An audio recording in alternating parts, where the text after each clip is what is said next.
kalau mendukung presidennya itu nggak akan berlaku. Yang saya berlakukan adalah Pancasila dan UUD 45 saja. Ini melanggar kemanusiaan, selesai. Biar hakim yang bicara tanpa pasal-pasal. Ini kan, oh ini tidak bersatu, melanggar persatuan. Oh ini bicara masalah kerohanian, oh melanggar ketuhanan. Oh ini melanggar aturan sosial. Kayak gitu aja. Itu lebih memanusiakan hakim, sehingga hakim akan bicara lebih tepat dengan akurasi kebijakan sebagai manusia, bukan hanya peranata. Sekarang menerapkan peranata hakimnya sendiri kurang ajar, iya kan? Sekarang terjadi pelecehan hukum. Jadi orang-orang yang tahu hukum tapi untuk ngapusi orang-orang yang tidak paham hukum. This problem, krisis human. Ini sebenarnya perjuangan nanti dia sana perjuangannya. Bagaimana agar manusia ini lebih menekankan sisi kemanusiaan dibandingkan peranata sosial. Kalau kita bicara human, nggak mungkin kita itu tidak mengikuti aturan yang berlaku. Ya, gitu. Ini disinilah penegakan rumusan-rumusan leluhur kita ini merumuskan Pancasila dan Undang-Undang Dasar 45 untuk kehidupan bernegara dan berpemerintahan. Bukan peraturan undang-undang, turunan undang-undang yang harus dilahirkan hanya untuk menutupi aneka kepentingan, sehingga kita ini mengabaikan sisi dimensi kemanusiaannya. Mana ada orang nyolong singkong, motong kayu aja dihukum 14 tahun kasarnya gitu. Sementara orang-orang yang menggelapkan dana pajak masa gayus kemana? Nah, kasarnya ke sana. Jadi kita di sini sudah melanggar peri keadilan, peri kemanusiaan, peri persatuan, peri ketuhanan, semua dilanggar. Apa hukumannya? Nggak usah dihukum mati, taruh di pulau kosong saja hidup sendiri kan. Jadi kita menjaga pulau 01 dengan angkatan darat, angkatan laut, angkatan udara, kepolisian, menjaga di 4 posisi. Keluar dari pulau itu tembak. Sepanjang di dalam bebas. Iya. Silakan hidup dengan aturan dia yang mau. Tapi jangan dalam kehidupan bernegara dan berpemerintahan. Sana sebetulnya. Sehingga kita tidak akan melanggar HAM. Kamu pengen hidup bebas di pulau kosong. Pulau kita banyak. Iya, pulau kita banyak. Perjuangan dia. Saya yakin nanti kamu dia bisa mempersembahkan satu skripsi yang berbobot sekali. Dimensi kemanusiaan dalam kehidupan bernegara berdasarkan Pancasila dan Undang-Undang Dasar 45. Yang kamu kupas adalah dimensi kemanusiaannya. Human of interest di dalam suatu negara. Sekarang dia dapat subsidi, brigade dapat subsidi, dokter Sugi dapat subsidi, tetapi dihitung sebagai beban negara mensubsidi rakyat. Mereka lupa rakyat itu adalah aset sumber daya manusia yang utama. Kalau nggak ada rakyat nggak ada negara, bro. Ya. Kita harus kembali mula-mula visi dan misi mendirikan suatu pemerintahan dan negara di sana. Mari kita perjuangkan sama-sama. Makanya Bakong Gigi, please yuk kita bangkitkan karakter building education. Jangan membangun apapun sebelum pribadi-pribadi sejati itu bangkit di negara kita. Pemimpin-pemimpin rohani aja habis ngumpul bingung. Ya enggak? Nggak ngerti. izin Pak. Iya silakan. Ayo. Ya. Makanlah. Oleh-oleh jauh itu. Iya. Jadi aku yakin nanti dia kalau bikin skripsi yang spesial, jangan sama yang sudah-sudah. Jangan pernah jiplak, sistematikanya aja lah yang pakai. Tetapi untuk memunculkan suatu kajian skripsimu mesti yang ke human interest. Jangan bicara undang-undangnya lagi. Undang-undang dasar kita udah kuat banget. Dasar negara kita super kuat. Di negara manapun tidak ada yang seindah Pancasila dan UUD 45. UUD 45 itu tidak perlu diamandemen, tidak perlu disempurnakan, dijalankan yang penting. Sebetulnya ke sana. Ini kita harus berani berjibaku. Kalau enggak ya seperti sekarang ini, di negara yang kaya raya masih ada yang miskin, masih ada yang sakit. Ternyata kita dihuni oleh people yang sakit. Adanya bangsa plus, bukan bukan bangsa, tapi bangsa plus. Tahu kan bangsa plus? Bangsat.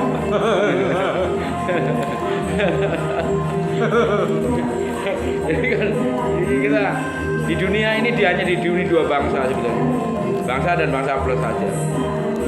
Tinggal kita memilih. Kalau kita memiliki pribadi sejati kita jadi bangsa, tapi kalau kita tidak berpribadi ya jadi bangsa plus. Di mana-mana mencari keuntungan sendiri, kelompoknya sendiri, akhirnya merugikan banyak pihak, hanya menguntungkan pihak-pihak tertentu.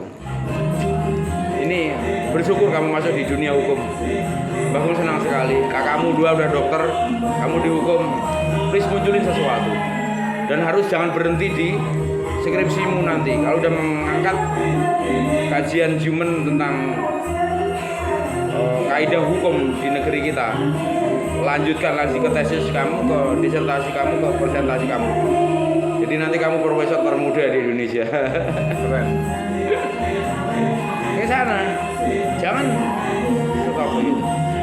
Jadi itu akan menguatkan, akan menjadi inspiring bagi kakak kelas, adik-adik, dan anak-anak kita yang kehilangan jejak sekarang.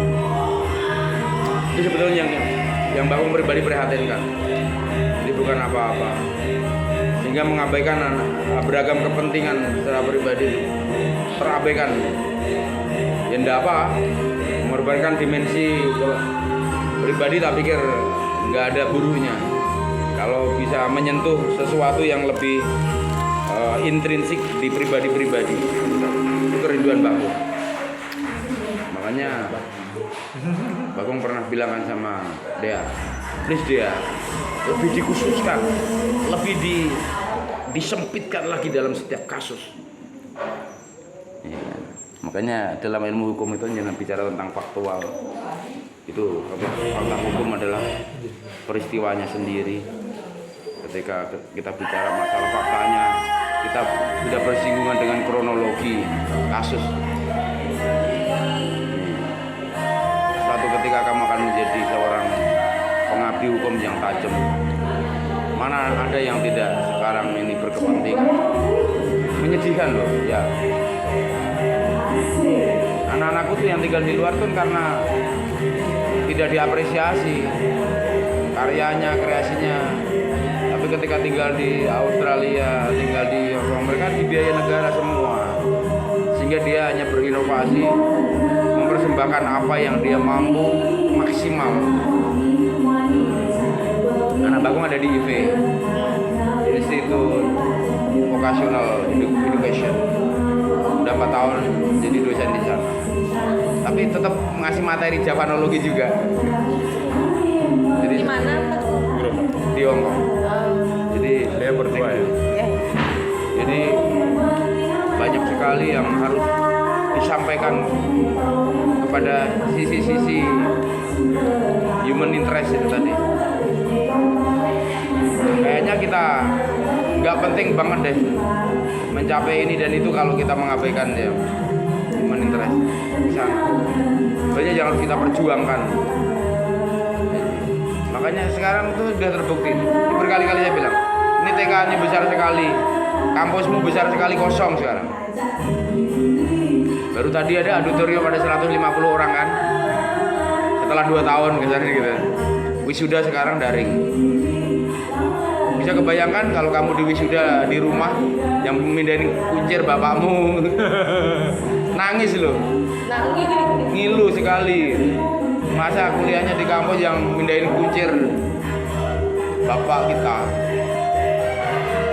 Jadi banyak hal yang pudar,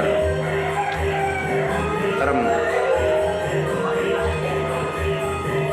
Ya semoga apapun yang kita kerjakan itu menuju pemurnian itu, pemurnian. Kadang kita itu mengabaikan hal itu. Kamu pasti bertanya, kenapa Bang Nuh berani menaruh begini? Suatu ketika kamu tahu artinya, tapi tidak sekarang. Ini ada asbak kan? Kenapa aku naruh di sini?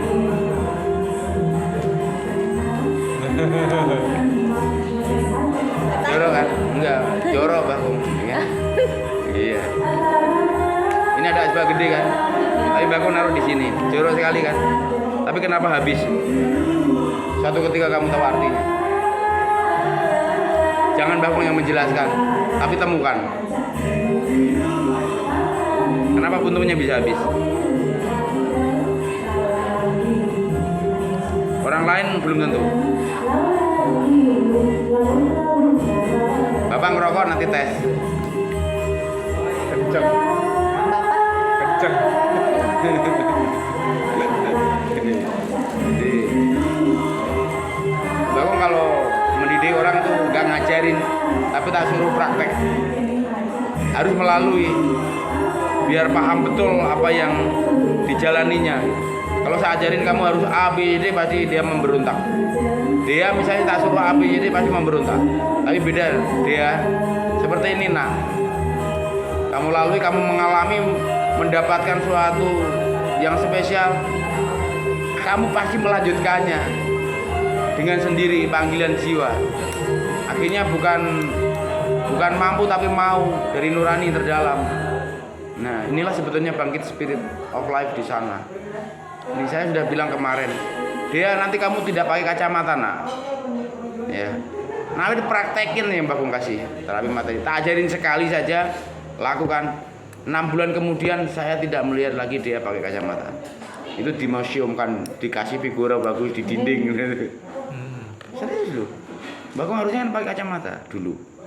Tapi ketika Mbak Kong menemukan sesuatu untuk dijalankan itu, enggak.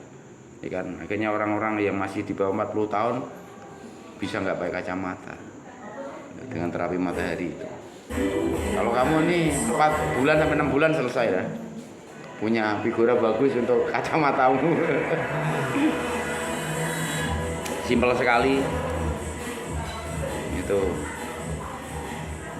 Kemarin orang mana ya yang mau bicara masalah terapi alam gitu kan, ngototnya minta ampun plus main. Wah udah mau gitu gitu. Tapi akhirnya pulangnya suruh ngajarin. Dia kerawuan datang ke sini. Awalnya mau sesuatu tapi berubah sesuatu. Kalian.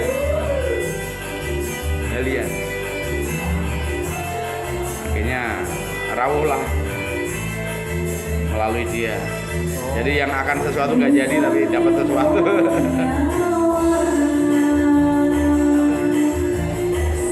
Tiga hari lalu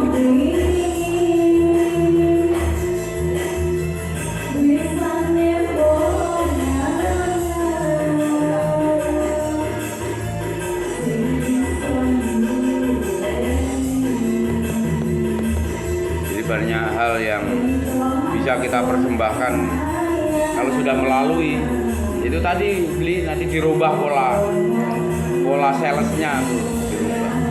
Itu nanti cepat sekali jenengan funding racing, jenengan presentasi apapun itu cepat, nggak pakai nanti jenengan meeting jam 11 jam 1 bisa tanda tangan kontrak. Bahkan kalau presentasi begitu jam 11 makan bersama presentasi, jam 1 tanda tangan kontrak pasti. Dan itu besar. Paham Pak? Ya. Gitu. Jadi nggak mau Mbak Kong meeting di kantor, di restoran yang mewah gitu. Kalau kita meeting di kantor tuh kita udah kalah set. Kita undang makan di restoran gitu. Kita sudah mempresentasikan sesuatu. Jadi keluar 1 juta 2 juta gak rugi. Tapi kita punya excited di situ.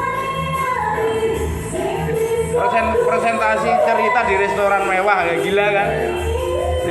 Oh Pak, yang dapat ilmu nih. Itu istilahnya giving dulu, sebelum mendapatkan memberi dulu. Jadi Dahsyat tuh. presentasi gak seberapa, sinopsis kan panjang itu. Jadi kan saya presentasi paling sinopsis kecil. Bisa dipertanggungjawabkan secara logik.